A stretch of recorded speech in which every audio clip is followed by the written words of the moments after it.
시고 이제 오늘은 우리 주신 말씀 볼 건데요. 오늘은 다니엘서 10번째 시간이고요. 9장 말씀 같이 읽겠습니다.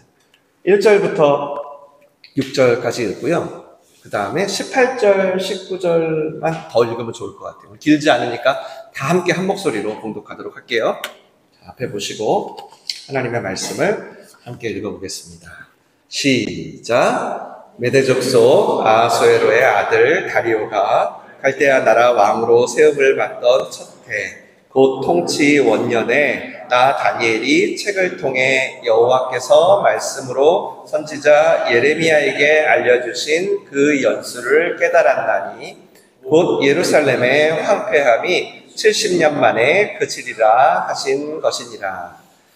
내가 금식하며 베옷을 입고 죄를 덮어쓰고 주 하나님께 기도하며 간구하기를 결심하고 내 하나님 여호와께 기도하며 자복하여 이르기를 크시고 두려워할 주 하나님, 주를 사랑하고 주의 계명을 지키는 자를 위하여 언약을 지키시고 그에게 인자를 베푸시는 이시여, 우리는 이미 범죄하여 패역하며 행악하며 반역하여 주의 법도와 규례를 떠났사오며 우리가 또 주의 종 선지자들이 주의 이름으로 우리의 왕들과 우리의 국관과 조상들과 온 국민에게 말씀한 것을 듣지 아니하였나이다. 우리 맨 마지막에 18, 19절 시작. 나의 하나님이여 귀를 기울여 들으시며 눈을 떠서 우리의 황폐한 상황과 주의 이름으로 일컫는 성을 보옵소서. 우리가 주 앞에 간구하옵는 것은 우리의 공의를 의지하여 하는 것이 아니요 주의 큰 긍휼을 의지하여 함이니이다. 주여 들으소서. 주여 용서하소서. 주여 귀를 기울이시고 행하소서. 지체하지 마옵소서. 나의 하나님이여 주 자신을 위하여 하시옵소서. 이는 주의 성과 주의 백성이 주의 이름으로 일컫는 바 됨이이다. 아멘. 다니엘의 기도라는 제목으로 오늘 하나님의 말씀을 나누겠습니다. 특별히 어린이 주일, 어버이 주일을 맞아 이 다니엘의 기도가 이 시간 함께 예배하고 있는 여러분의 가정에 임하시기를 간절히 축원합니다. 여러분, 첫 주는 퀴즈 있는 거 아시죠? 네. 어렵지 않으니까 조금만 집중해서 한번 들어보시고 퀴즈도 함께 맞추시면서 여러분 목사님이 준비한 선물도 받아가시면 좋겠습니다. 미국의 한 교회에서 있었던 일인데요. 한 아이가 그러니까 기도를 시킨 거예요. 한 아이에게 기도를 시킨 거예요. 너가 기도 좀 해볼래? 그랬더니 이제 이 아이가 갑자기 기도를 해야 되는데 A, B, C, D, E, F, G 이렇게 알파벳 노래를, 그러니까 알파벳을 외우고 있더래요. 그래가지고 이제 야, 너 왜 알파벳을 외우냐? 그랬더니 대답하기를 아이가 이렇게 대답했다고 합니다. 어차피 내가 기도한 대로 되는 게 아니잖아요. 하나님 원하시는 대로 되는 거 아니에요? 그러니까 제가 이렇게 알파벳을 외우면 하나님이 알아서 말을 조합해 하시라고 그래서 외웠어요 라고 하더라고요. 처음에는 저는 이게 좀 반항인가 싶기도 하고 한편으로는 좀 이렇게 당돌하기도 하고 기발함도 느껴지고 좀 그러죠. 여러분, 오늘 기도에 대해서 좀 나눌 건데 기도는 분명 크리스찬한테 정말 특별한 거는 맞아요. 정말 특별해요. 정말로 놀라운 특권이에요. 정말 다른 종교에선 상상도 할 수 없는 놀라운 특권인데 또 한편으로는 인간이 고난에 처할 때는 이것만큼 답답한 게 없는 그게 약간 기도인 아닌가라는 생각이 좀 들었습니다. 뭐 이런 거죠. 모든 게 다 정해져 있어. 그럼 뭐하러 기도를 할까 싶기도 한 거예요. 기도가 지금 내가 원하는 대로 될 게 아니라면 아니 무슨 의미가 있을까? 이렇게 생각이 드는 거죠. 근데 그렇다고 또 반대로 기도를 통해서 열심히 기도하든 쉬지 않고 기도하면 설사 지금 내 뜻과 하나님의 뜻이 다르더라도 나는 하나님의 뜻을 바꿀 수 있을 거야 라고 하거나 혹 기도가 뭔가 내 소원을 이루기 위한 하나의 수단이 되지 않을까? 라고 하는 거는, 만약 이렇게 생각하면 이건 논리적으로만 봐도 어떤 하나님의 전능하심과 하나님의 선하심이 부딪히거든요. 말이 안 돼요. 그럼 뭐 기도를 하라는 거냐 말라는 거냐, 답답하죠. 여러분 그 모세 아시죠? 모세. 예? 퀴즈에 나오니까 모세 알죠? 모세가 시내산에 올라갔어요. 왜 올라갔냐? 십계명을 받으려고 올라갔는데, 이제 자기를 인도해서 홍해도 건너고 수많은 어려움을 이끌고 시내산까지 나를 데려온 모세라는 지도자가 이제 눈에 안 보이는 거예요. 백성들의 눈에. 그러니까 백성들이 너무 조급한 거예요. 그렇지 않아도 걱정이 많았거든요. 아, 나 그냥 애굽에서 살 거 그랬나, 이런 걱정이 많았는데 갑자기 모세가 산에 올라가더니 내려오질 않는 거예요. 하루가 지나도 이틀이 지나도 3일이 지나도 4일, 그러니까 불안한 거예요. 뭔가는 의지해야 되는데 눈에 안 보이는 게, 그러니까 보이는 게 없으니까 어떻겠어요? 너무 불안하잖아요. 네. 그래서 이들이 무슨 생각을 했냐면요. 야, 우리 이집트에서 포로로 살 때 있잖아. 그때, 야, 거기 생각나? 그 황금 송아지? 야, 그 사람들 그걸 가지고 막 의지하고 했잖아. 우리도 그걸 만들자. 다 금붙이 갖고 와봐. 그래가지고 금붙이를 얼마나 빨리 가져오는지 가져와가지고 황금 송아지를 만든 거예요.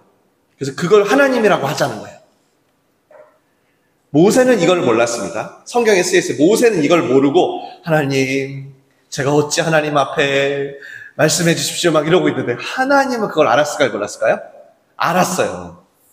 그래서 하나님이 그걸 다 보고 계시면서 분노하면서 이렇게 말씀하셨어요. 갑자기 모세에게, 모세야, 내가 이스라엘 백성들을 진멸할 것이다.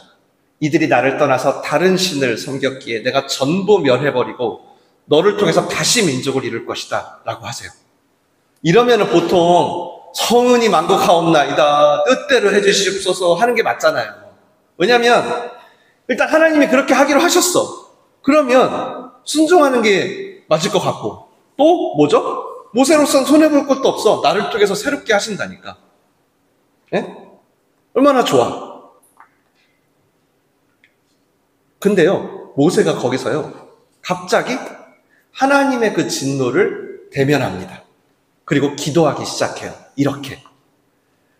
하나님, 애굽에서 건져낸 백성을 다 죽여버리시면 사람들이 하나님의 정의보다 하나님의 잔인함을 말할 텐데 그건 마땅치 않습니다. 아니, 아브라함에게 별과 같이 자손을 많이 주겠다고 하셨는데 그렇게 약속을 하신 분이 몽땅 죽여버리시면 그럼 그 약속은 어찌 되는 것입니까? 라고 한 거예요. 그랬더니 하나님이 이 모세의 기도를 들어주세요. 그리고 그 뜻을 돌이켜서 이스라엘 백성들을 살려주십니다. 저는 솔직히 처음에 이 말씀이 좀 혼란스러웠어요. 처음에.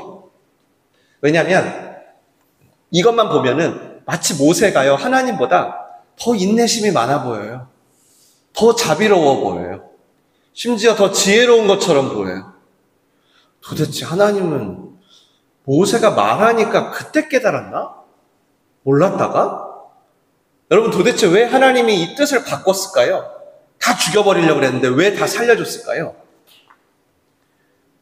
우리가 이 하나님을 이해하려면요, 하나님이 자기 백성을 버리겠다고 하셨던 그 진심을 알아야 돼요, 우리가.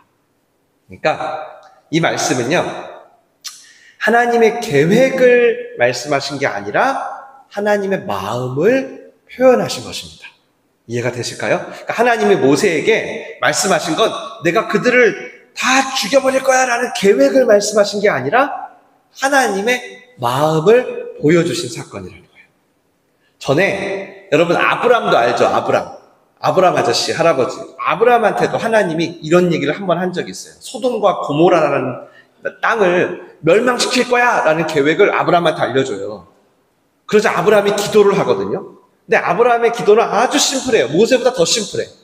뭐냐면, 하나님, 아니 물론 여기가 너무 음란하고 악하지만 여기 그래도 의인이 이렇게 많잖아요. 한 20, 30명인데 의인을 악인과 같이 죽이는 건 이건 좀 안 맞는 거 아니에요? 적어도 이 도시에 의인 50명만 있다면 살려주세요. 그랬더니 하나님이 오케이, 그렇게 할게. 여러분, 이때 그럼 또 아브라함은 아는 그걸 하나님은 몰랐을까요? 이 공평을 몰랐을까요? 여기에 용기를 얻어요. 그래서 아브라함이 솔직히 보니까 왠지 50명도 안 되는 것 같아요. 그래서 다시 물어요. 하나님, 45명. 오케이? 45명이면 어떠십니까? 죽이지 않겠다. 오! 40명이면요? 죽이지 않겠다. 계속 내려가요. 6번을 해요. 그래서 마지막 몇 명까지 와요? 10명까지 와요. 10명. 그리고 하나님이 이래요. 의인 10명만 있어도 멸하지 않겠다라고 응답하세요. 여러분, 이 사건도 마치 아브라함이 하나님보다 더 자비로운 것 같아요. 그런데요, 하나님의 관심과 아브라함의 관심이 다르다는 걸 여러분이 이해하셔야 합니다. 아브라함은요, 의인과 악인을 함께 멸하는 게 정의롭지 않다고 그래요. 즉, 의인은 망하면 안 되는 게 지금 자기 논리야. 근데 여러분, 나중에 결국 어떻게 되는 줄 아세요? 소돔과 고모라에요, 의인이 3명밖에 안 남아요. 3명. 다 해서. 그 수십만 명의 사람 중에. 근데요, 이 3명을 악인과 함께 하나님이 멸하지 않습니다. 10명은커녕 3명밖에 안 됐지만 아브라함이 염려한 것과 달리 의인 3명을 구원하신 거예요. 그렇다면 처음부터 하나님 차라리 아브라함한테 야, 나는 의인 1명만 있어도 내가 다 구원할 거야 라고 했어야 되는데, 아브라함이 이 6번을 기도할 동안 계속 그렇게 하게 하셨다면 여러분, 사실 하나님의 관심은 어디에 있는 걸까요? 의인에게 있는 게 아니라 누구한테 관심이 있는 거예요, 지금? 죄인한테 관심이 있는 거예요.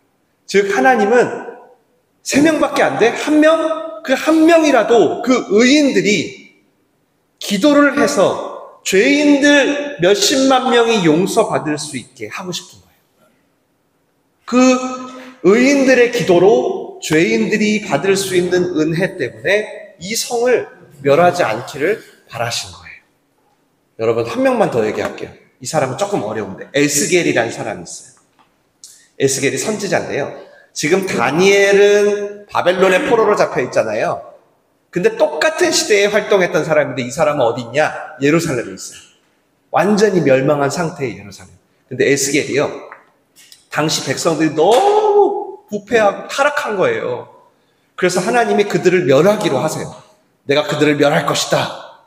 그러면서 말씀을 하시는데, 이거를 같이 한번 읽어볼게요. 여러분, 조금 어려우니까. 시작.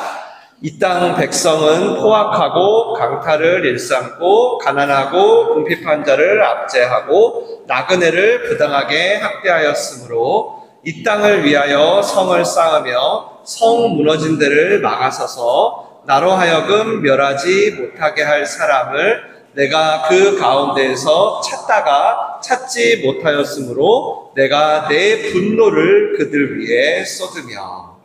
이게 무슨 소리죠, 여러분? 죄를 지어가지고 하나님이 벌을 하시기로 하셨어요.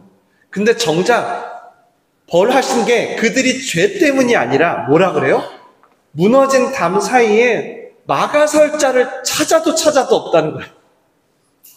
하나님, 저요, 제가 막을게요, 우리 가족. 아니, 제가 할게요. 이게 아무리 하나님 찾아도 안 보이더라는 거예요. 그래서 원래는 하나님이 공의 때문에 처벌을 해야 돼. 근데 그 가운데 서서 중보할 자를 찾았는데, 지금 심판하는 어떤 그런 하나님의 심정을 보여줄 자를 찾았는데 찾지 못함으로 진노하셨다는 겁니다. 결국 그들을 벌하신 것은 우선적으로 그들의 죄 때문이지만 마침내 그들에게 심판하신 건 기도가 없어서였대요. 즉, 여러분, 하나님이 찾으시는 사람은, 하나님이 찾으시는 기도는 하나님을 막아서서 하나님의 마음을 헤아리려고 했던 모세와 아브라함 같은 사람이었던 거예요. 이 역시 하나님의 계획보다 뭐죠? 그들을 향한 마음을 보여주는 사건이에요. 내가 다 너희를 이렇게 해버릴 거야 라는 어떤 그런 계획보다, 하나님의 마음이 그런 뜻이구나. 따라서 여러분, 이런 하나님의 마음 앞에서는 우리가 막 하나님께 기도해가지고 나의 계획을 이루어 버리겠다는 어떤 그런 무모한 열심? 이것도 의미가 없고요. 반대로 어차피 하나님께 정해져 있잖아요. 뭐하러 기도해? 기도 필요 없어요. 라고 하는 교만도 사실 별 의미가 없는 거예요. 저는 오늘 다니엘의 기도에서 이와 똑같은 깨달음을 얻었습니다. 그래서 여러분에게 나누는 거예요. 오늘 다니엘서 9장은 흐름상 바벨론이 망한 직후입니다. 다리오 첫 해라고 써있죠. 성경에 보니까. 지난주에 바벨론의 벨사살 3년에서 약 7년이 지난 시간이에요. 즉 숫양과 숫염소 환상을 통해서 너 고난이 계속될 거야. 망하고 세워지고 망하고 세워지는 것이 계속 있을 거야. 라는 가브리엘 천사의 해석을 들었어요. 사실 다니엘이 그날 환상을 본 시점에서 자기 때엔 이런 일이 안 벌어져요. 먼 미래의 일인데도 다니엘은 너무 괴롭고 답답했어요. 왜냐하면 세상은 막 변해가는데 돈 많고 힘 있는 자들이 막 세상을 뒤흔들고 있는데 그 가운데 하나님을 믿는다는 이 사람들 너무 찐따 같은 거야. 너무 연약하고 초라한 거야. 그러니까 너무 답답하고 낙심되고 특히 환상 중에는 페르시아를 넘어서 안티오코스라는 그리스의 왕이 나타나서 성전을 짓밟을 거라는 막 내용도 보게 되고 그 다음은 더 센 나라 막 로마도 나올 거라는 그러니까 너무 낙심이 된 거예요. 다니엘이. 그런데 오늘 말씀이 뭐예요? 환상의 첫 페이지가 드디어 성취된 거예요. 다니엘이 거의 이때는 할아버지 중에 할아버지입니다. 거의 마지막 때. 페르시아가 드디어 바벨론을 무너뜨린 겁니다. 절대 망하지 않을 것 같은 바벨론이 페르시아의 다리오한테 망한 그 첫 해 다니엘이 책 한 권을 봅니다. 우연히 봤는지 어떻게 봤는지 모르겠어요. 근데 오늘 성경에 보니까 갑자기 책을 한 권 읽어요. 근데 그 책이 예루살렘이 망하기 전에 다니엘이 포로로 끌려올 쯤에 고국에서 있었던 일이래요. 근데 그건 누가 썼냐면 예레미야라는 사람이 썼대요. 우리 지금 구약 성경에 예레미야 써 있죠. 그걸 본 거예요. 오늘 내용을 보니까 25장쯤을 봤어요. 오늘 제가 보니까 25장을 읽은 것 같아요. 그때 다니엘이 거기 보니까 나중에 한번 찾아보세요. 예루살렘이 망하고 70년 동안 포로 생활을 하게 될 거라고 적혀 있어요. 그리고 그렇게 바벨론이 망하면 다시 고향으로 돌아오게 된다는 내용이 있습니다. 즉 지금 다니엘이 보고 있는 예레미야서 25장은요. 70년이라고? 그럼 나 내년이네? 지금 다니엘 지금 시점에선 약 한 1년 후면 이 예레미야의 예언이 성취되는 거예요. 다시 고향으로 돌아가는 거예요. 진짜로 그렇게 되죠? 진짜로 이 다리오 왕이 시작됐을 때 바벨론 망하고 곧 예루살렘으로 돌아갑니다. 그러니까 지금 예레미야서를 보고 깨달은 다음 바벨론이 망하는 것도 이제 직접 봤어. 그런 다음 이제 다니엘은 하나님께 뭐라고 기도해야 될까요? 이럴 때는 어떻게 기도해야 맞는 걸까요, 여러분?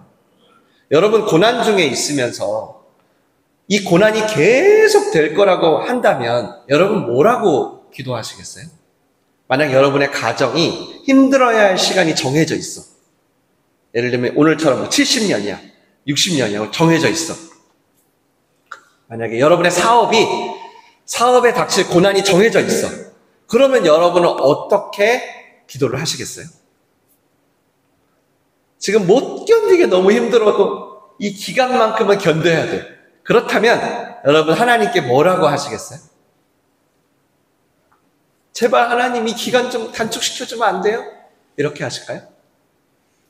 아니면 견딜 수 있는 힘을 좀 주십시오 라고 할까요? 다니엘은 이미 환상을 봤어요.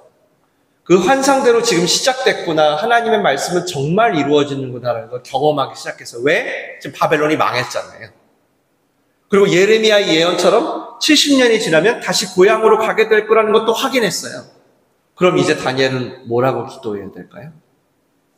아니, 기도가 필요하긴 한 걸까요? 저는 여기서 다니엘이 본 이 말씀과 환상이 정말 중요하다는 생각을 했어요. 여러분, 제가 지금 다니엘서 이제 거의 다 왔는데, 다니엘서의 주제가 뭐라고? 다니엘이 보는 환상이 여러분 뭘 얘기하는 거라고 그랬죠? 하나님이 역사의 주관자이시다라는 걸 강조하는 거예요.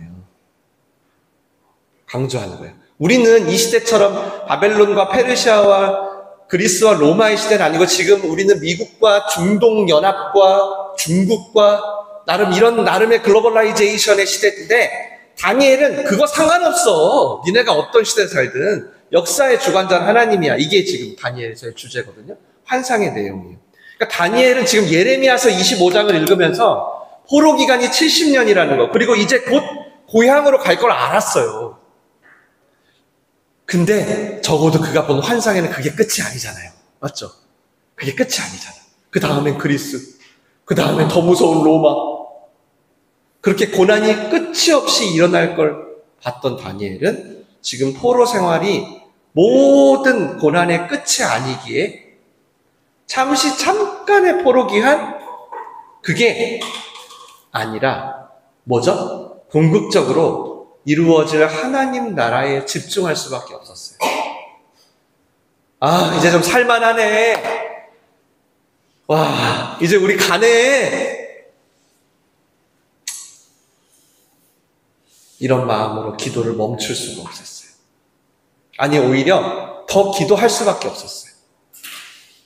여러분, 이게 꼭 문제 해결을 위해서 기도하면 안 됩니다. 이게 아니에요. 이게 아니라 이런 말씀을 드리는 거예요. 지금 당장 뭔가 여러분한테 해결이 돼도요, 주님 다시 오실 때까지 계속 문제가 올 거라는 것을 인정하는 거예요. 우선 급한 불 좀 끄고요, 목사님. 일단 이번 달 카드값만 좀 막고요. 제발 이번 문제만 조금 해결해 주세요. 라고 하지만 정신을 차리고 여러분이 기억해야 할 것은 그건 문제 해결이 아니라는 거예요. 그건 종착점도 아니고 끝도 아니에요. 고난은 계속될 거예요. 계속. 그래서 다니엘은 예루살렘의 귀환에 관한 예레미야서를 읽고 또 자기가 보는 환상이 이루어지고 있다는 것도 지금 봤잖아요. 그런 다음 어떤 기쁨에 빠지거나 다 끝났다. 여행 좀 가자 라는 안일함에 빠지기보다 오히려 너무 뜻밖에도 베옷을 입고 죄를 뒤집어 쓰고 무릎을 꿇습니다. 이거는 당시 누가 죽었을 때 하는 행동이에요. 당시. 즉 하나님 앞에 너무 상황에 맞지 않게 회개 기도를 하기 시작합니다. 회개를 해야 예루살렘에 돌아갈 수 있기 때문에 아니에요. 회개를 해야 내 병이 낫기 때문에, 회개를 해야 내가 이번 달 매출을 올릴 수 있기 때문에 no. 여러분, 지금 성경의 이야기를 제가 말씀드렸잖아요. 회개 안 해도 그들은 하나님 계획대로 돌아가요. 고향으로. 그러나 여전히 험난한 길들이 계속 있을 걸 본 다니엘로서는 어때요? 하나님의 백성이라면 그들이 진짜 살 길은 단지 고향 귀환이 아니라, 당장 지금 내 눈앞에 있는 문제 해결이 아니라 하나님을 다시 나의 주관자로 붙드는 거라는 걸 알았던 거예요. 그래서 지금 하나님께 돌이키는 회개 기도를 하는 거예요. 강대국을 의지할 게 아닌데, 그들은 흥하기도 하고 망하기도 하면 결국 사라질 건데, 그들을 의지하며 그들의 눈치를 보며 그들을 주관자로 믿고 살았던 그 모든 일들을 지금 다니엘이 끌어안고 하나님 앞에 죄를 뒤집어 쓴 거예요. 적어도 다니엘이 보는 환상대로라면 이스라엘은 메시아를 통한 하나님 나라가 올 때까지 어떻게 살아야 돼요? 강대국들 사이에서 살아야 돼요. 그들의 운명은 여러분 마치 강대국 손에 있는 것처럼 보이지 않겠어요? 마치 지금 우리가 매일 돈에 있고 없음에 따라 울고 웃듯이. 그래서 마치 우리 운명이 어떤 코인이나 주식의 어떠함에 달린 것처럼 보이듯이, 그래서 돈을 벌면 괜찮고 돈이 없으면 망할 것 같듯이 당시 이스라엘도 똑같지 않겠어요? 강대국들 사이에서 울고 웃어야 하는 너무 초라한 운명이잖아요. 그래서 그리스를 의지해도 안 되고 알렉산더를, 안티오코스를, 로마를 의지해도 안 돼요. 그거 다 망할 거니까. 그럼 누구 의지해야 돼요? 지금 저와 여러분을 정말 못 견디게 하는, 괴롭게 하는 일들을 여러분 앞에 두고 여러분이 하나님 이거 제발 해결해 주세요. 이런 기도도 물론 마땅한 기도예요. 근데 여러분 그렇다고 앞으로 이번 문제 넘어갔어요. 그럼 앞으로 여러분 우리의 문제가 해결돼요? 천만에. 그래서 우리는 단지 문제 해결이 아닌 주관자를 찾기 위해 기도해야 하는 거예요. 이게 다니엘서가 전체 한마디로 말하는 주제예요. 다니엘의 기도에서 우리가 배워야 할 거예요. 여러분 살려달라고 부르짖어도 괜찮아요. 잘못했다고 회개해도 괜찮고요. 하나님 살아있다면서 왜 나를 이따구로 대해요? 이래도 괜찮아요. 따져도 괜찮아요. 멱살을 잡아도 괜찮아요. 하늘을 향해 돌을 던지든 마음대로 하세요. 어떤 기도를 해도 상관없다고. 그런데 제발 여러분의 주관자가 누군지는 놓치지 마세요. 그래서 기도라는 걸 해야 하는 거예요. 기도하지 않아도 물론 인도하실 거예요. 여러분 주일날 예배 안 드리고요. 여러분 묵상 큐티 안 해도요. 하나님이 여러분의 가정을 멸하지 않아요. 그러시겠지만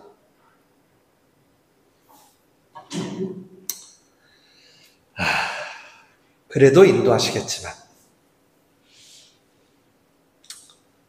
만약에 우리가 어떤 우리의 문제 해결보다 우리 자체를 원하시는 하나님의 마음을 안다면 우리는 기도해야 합니다. 우리가 궁극적으로 붙들어야 할 것이 바로 우리의 주관자 되신 하나님임을 안다면 여러분은 하나님께 나가지 않을 수가 없어요. 그래서 다니엘은 포로 생활이 끝나고 이제 드디어 펼쳐질 좋은 일들이 눈앞에 바로 앞에 왔는데도 모든 믿음의 선배들, 내 부모, 내 조상들의 죄를 끌어안고 하나님 앞으로 갑니다. 하나님의 마음을 품고 죄를 뒤집어 씁니다.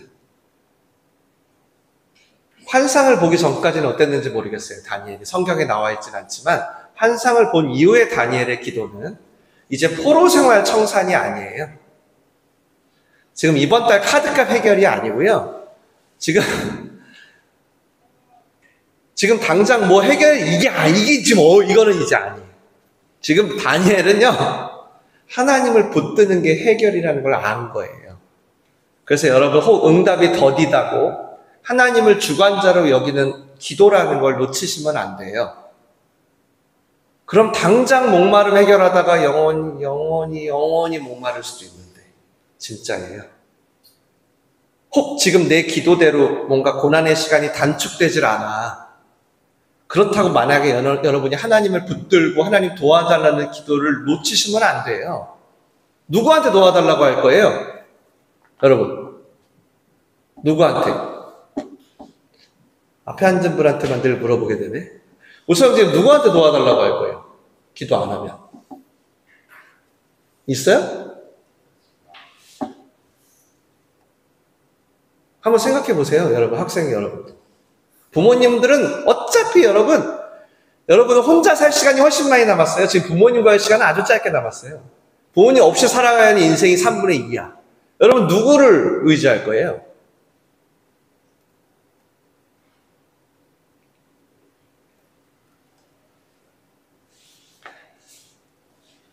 지금 내가 기도하는데도 뭔가 해결이 안 돼. 에이, 하나님 없네. 그리고 기도를 멈출 거예요? 놓치시면 안 돼요. 왠지 아세요? 하나님은 여러분에게 그 기도를 통해서 여러분의 기도가 세련됐든 안 세련됐든 뭐 그런 게 중요한 게 아니라 하나님은 기도를 통해서 당신의 마음을 여러분에게 전하고 계세요. 당신의 마음을. 그래서 오히려 오늘 다니엘이 보여주는 기도는 뭐예요? 우리 인생이 지금 고난 가운데 있든 잘 풀려서 형통 가운데 있든 결국 뭐예요? 모든 사람에게 가장 필요한 건 하나님밖에 없다는 고백인 거예요. 하나님 없으면 아무것도 필요 없는 거예요, 여러분. 왜냐하면 하나님이 우리의 생명의 주체예요. 우리 인생의 주관자라고요. 다니엘로 하여금 왜 무릎을 꿇게 했겠어요? 그가 하나님이 주신 예레미야서를 읽으면서 환상을 보면서 그 말씀을 통해서 하나님의 마음을 알게 된 거죠. 그래서 지금 고난이고 형통이고가 중요한 게 아니구나. 인간은 하나님을 떠나선 길이 없구나. 어차피 환경은 계속 바뀔 거고, 제가 지금 엄청 센 척 해봤자 계속 바뀔 거고, 거기서 줄타기를 하느니 아이고 차라리 지금 고향을 가든 말든 나는 죄를 뒤집어 쓰고 기도해야겠다. 하나님을 떠나선, 당신의 말씀을 떠나선, 당신의 마음을 모르고선 저는 살 길이 없습니다. 잠깐 잘 되면 뭐하고 안 되면 뭐해요. 이 백성도 그렇고요. 저도 그렇습니다. 여러분, 하나님의 이 주관하심 앞에서 우리가 기도를 해야 하나 말아야 하나, 기도해서 뭐 하나, 물론 이런 고민이 필요할 때도 있는데, 그러나 그러한 고민이 우리의 기도를 멈춰서는 안 됩니다. 절대 안 돼요. 우리의 기도가 고난의 때를 바꿀 수 없다고 해가지고 기도 필요 없네 라고도 하면 안 되고요. 우리의 기도가 하나님의 뜻도 바꿀 수 있어. 열심히 하면, 기도하면 다 될 거야. 할 수 있거든요. 무엇이냐 다 될 거야 라는 어떤 기도 만능, 그렇게 말할 수도 없어요. 결국 우리 인생이 여러분 하나님의 손 안에 있다는 것을 확인하고 싶어서 그렇게 하나님의 마음을 찾는 것이 기도이기 때문입니다. 그게 기도예요. 그게. 우리도 지금 말은 안 하지만 다 갖가지 지금 문제들을 놓고 기도하고 계시잖아요. 그렇게 기도하면서 하나님을 쳐다보고 있죠? 그건 여러분 당장 문제가 해결돼도 또 다른 문제가 또 올 거를 알기 때문에 그런 것뿐만 아니라 우리가 궁극적으로 주목하는 건, 혹시 주위에 기도하는 분들 있어요? 그분들이 기도하는 건 하나님 나라를 내가 바라기 때문이에요. 그래서 기도해요. 이거 해결되고 나면 또 어려움이 올 거 알아요. 그것뿐만이 아니라 내가 궁극적으로 바라는 것은 하나님의 나라이기 때문이에요. 그래서 기도를 하는 거예요. 하나님 원하는 거 제발 좀 이뤄주세요 라고도 하세요. 그리고 또 어떨 때는 내 뜻대로 말고 좀 아버지 뜻대로 해주세요 라고도 하시고요. 제발 이 고난 좀 멈추게 해주면 안 되냐고도 하고요. 이 고난을 제발 좀 견딜 수 있게 힘을 좀 달라고도 해요. 막 때를 쓰다가도 어떤 땐 입을 좀 다무기도 하시고, 제발 한 번만 살려주면 안 돼요? 라고도 막 매달리지만 영원한 나라를 바라보면서 하나님 나라를 살게 해달라고도 좀 해요. 왜 이렇게 할 수 있을까요? 어떤 사람이 이렇게 할 수 있을까요? 하나님이, 아까 오차영제가 뭐라 그랬어요? 내가 의존할 분이 진짜 하나님밖에 없을 때 이런 기도를 할 수 있죠. 하나님이 나의 주관자라는 걸, 하나님만이 나의 완전한 해결이라는 걸 내가 받아들일 때. 그래서 저는 오늘 감히 여러분께 말씀드리고 싶습니다. 여러분 마음에 있는 지금의 사정을 마음껏 얘기해도 좋아요. 마음껏. 좀 더 좀 직설적으로 얘기할게요. 돈 달라고 좀 하세요. 그리고 좋은 대학 보내달라고도 하고, 취직 좀 잘 해달라고도 하고, 좋은 배우자, 결혼 다 하세요. 어떻게 기도해도 되고요. 어떤 모양도 괜찮아요. 근데 제가 여러분에게 드리고 싶은 말씀은, 기도는 뭐냐면 하나님의 품을 찾는 것입니다. 한번 따라해 봅시다. 기도란 하나님의 품을 찾는 것이다. 다 함께 따라하세요. 기도란 하나님의 품을 찾는 것이다. 여러분 하나님의 품이 없어도 돼요? 살만해요? 저는 진짜 하루라도 하나님의 품에 안기지 않고는 못 살겠어. 이 세상이 너무 힘들었어. 기도는 하나님의 품을 파고들어서 하나님의 마음과 만나는 거예요. 그래서 기도하는 거예요. 여러분 마음속에 점점 하나님 마음이 차고 넘치면 여러분은 그렇게 살게 돼요. 오늘 다니엘이 죄를 뒤집어 쓰고 회개 기도를 한 이유가 바로 그것입니다. 만약 여러분이 기도라는 게 너무 어려우시다면 저는 그 이유가 단지 기도가 어떤 행위나 어떤 샬라샬라 막 중얼중얼하는 그런 시간이 아니라 바로 하나님의 마음을 찾는 여정이기 때문에 저는 그렇다고 생각해요. 왜냐하면 여러분의 삶의 여정이 매우 복잡해. 그러면 저는 기도도 쉬운 게 아니라 어려운 게 당연한 것 같아요. 어떻게 기도를 쉽게 해? 내 삶이 이렇게 복잡다단한데. 안 그래요?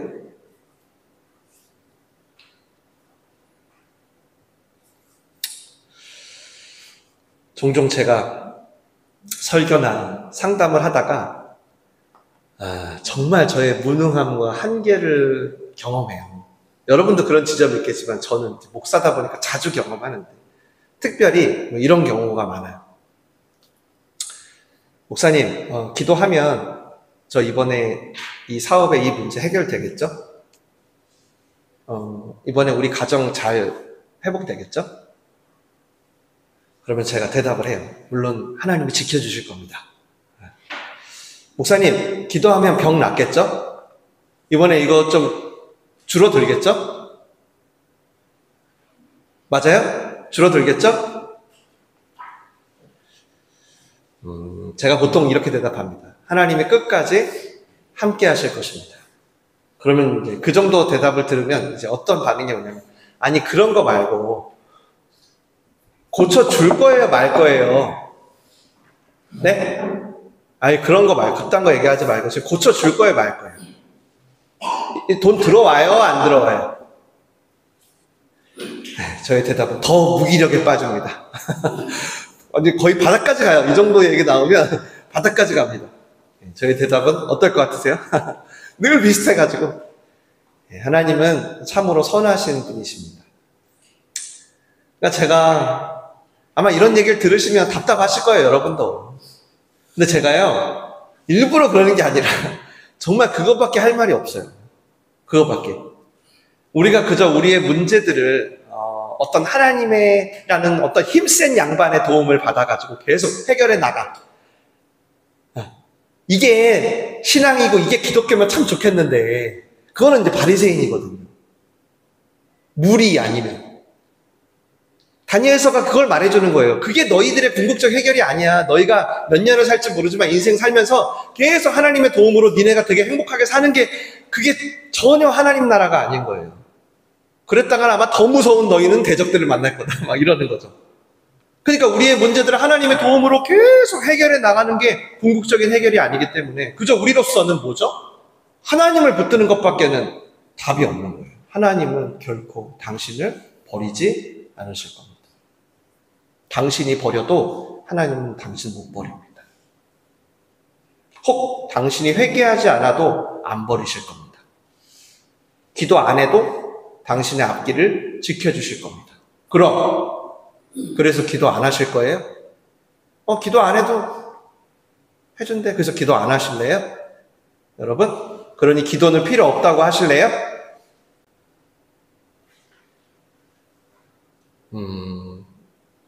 우리가 정말 필요한 게 하나님이라면, 여러분 정말 하나님을 믿고 하나님을 예배하고 싶다면, 그럼 내 기도가 어떻게 응답되냐에 상관없이 하나님 없이는 살 수 없다는 고백을 해야 합니다. 저는 그게 기도라고 생각해요. 솔직히 힘들 때 기도 말도 안 나와요. 저도 목사인데. 그냥 아버지 끝이에요? 근데 왜 불러요, 아버지를? 나의 주관자를 확인하려고.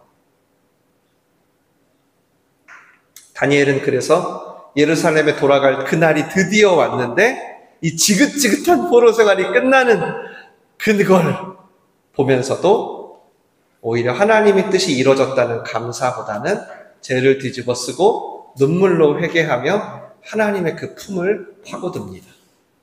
그동안 몰랐던 하나님의 마음에 대한 하나님의 마음에 돌아가고 싶다고 절규합니다.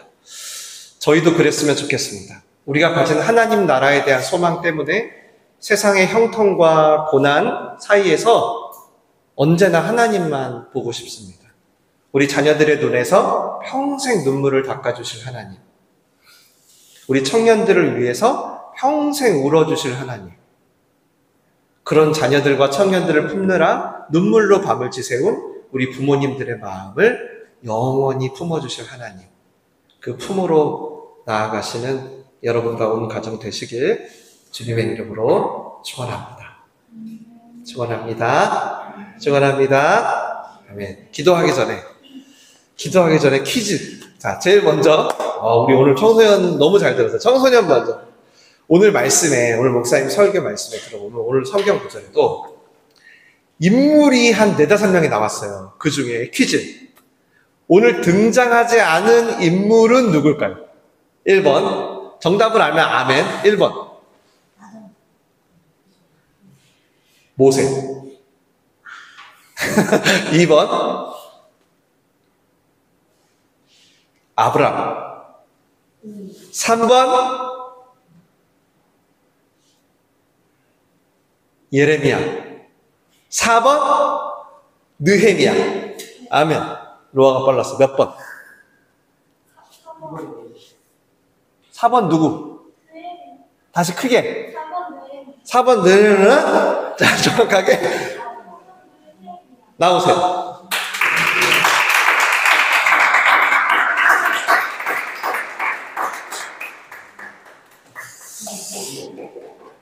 아멘을 먼저 외친 것 같기도 하고 어쨌든 잘하셨어요. 자, 두 번째. 청년분들입니다. 청년분들이 제가 볼 때 문제가 너무 쉽다는 얘기가 좀 있어요. 그래서 제가 조금 오늘부터 수준을 좀 올려서 오늘부터 청년부는 주관식입니다. 자, 주관식입니다. 다니엘이요. 되게 쉬워. 우리를 그냥 지긋지긋하게 괴롭혔던 바벨론이 드디어 망하는 걸 본 거예요, 오늘.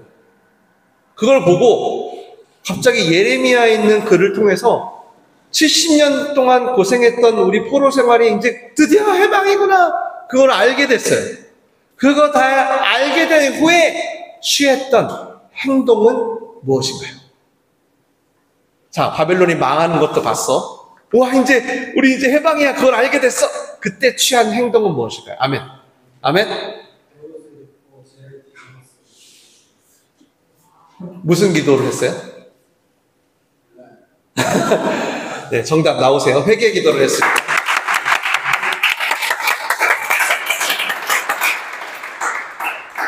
꽤 어려웠는데 정확하게 맞췄어요.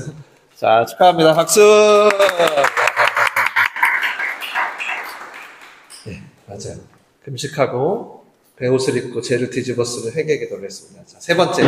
작년부는 더 수준을 올리지 않고요. 그냥 주관식으로 할게요. 자, 오늘 여러분이 다니엘의 기도를 보면서 기도를 안 해도 안 망하네? 우리 안 버리네? 기도 안 해도 우리의 앞길을 지켜주시네? 기도 안 해도 포로 해방되네? 그걸 알았어요. 그런데 그래도 우리 가정이 기도를 해야 하는 이유는 무엇인가요? 자, 이해되시죠? 자, 아무도 안 나타나면 청년부로 내려갑니다. 자, 그래도 기도를 해야 돼. 그 이유가 뭘까요? 아니, 기도 안 해도 해방되는데, 근데도 왜 기도를 우리가 해야 돼? 안 해도 되는 거 아니에요? 자, 처음입니다. 오늘 만약에 작년부가 내려가면 청년부로. 자, 틀려도 좋으니까 제 계획이 있어요. 제 계획이 뭐냐면 만약에 안 나오잖아요. 작년 전부 다 시킬 생각이에요. 한 명씩. 무슨 얘기인지 아시죠? 전부 다. 자, 아멘. 오, 역시 은정이 있어요. 왜 기도해야 돼요?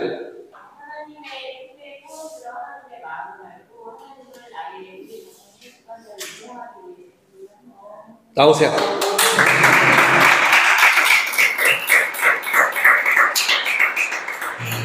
순간 작년부 분들이 은정 집사를 바라보는 눈빛이 너무 해맑고 감사합니다.